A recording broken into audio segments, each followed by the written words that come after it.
Hi అండి. Andhra special గుత్తి వంకాయ కూర ఇలా ఒకసారి వండి చూడండి, చాలా టేస్టీగా ఉంటుంది. అలానే సింపుల్గా కూడా అయిపోతుంది. ఇక్కడ 1/2 కిలో వరకు వంకాయలు తీసుకొని అన్నిటికీ ఘాట్లు పెట్టుకొని ఉప్పు నీటిలో వేసుకున్నాను. తర్వాత ఒక ప్యాన్ పెట్టుకొని ఒక గరిటె వరకు ఆయిల్ వేసుకొని మనం ఘాట్లు పెట్టుకున్న వంకాయలన్నీ వేసుకొని సిమ్లోనే బాగా మగ్గించుకోవాలి. తర్వాత ఒక మిక్సీ జార్ తీసుకొని మిక్సీ జార్లోకి వేయించిన పల్లీలు, కొబ్బరి, అలానే లవంగాలు, యాలకులు, చెక్క, ఉల్లిపాయలు, టమాటాలు, మన కర్రీలో వేసిన స్పైసెస్ అన్నీ ఇప్పుడే వేసుకోవాలి. అంటే పసుపు, ధనియాల పొడి, ఉప్పు, కారం, అల్లం వెల్లుల్లి పేస్ట్ అన్నీ వేసుకొని మెత్తటి పేస్ట్ లాగా గ్రైండ్ చేసుకొని పక్కన పెట్టుకోవాలి.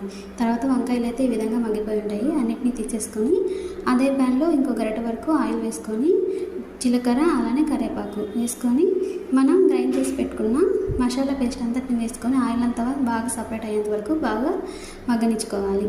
తర్వాత మనం వేయించి పెట్టుకున్న గుత్తి వంకాయలు కూడా వేసుకొని ఒకసారి నిదానంగా కలుపుకోవాలి. తర్వాత ఎసరు పూసుకొని ఒక 15 నిమిషాల పాటు ఈ కర్రీని బాగా ఉడికించుకున్నామంటే మనకి ఎంతో టేస్టీ అయిన ఆంధ్ర స్పెషల్ గుత్తి వంకాయ కూర అయితే రెడీ అయిపోతుంది.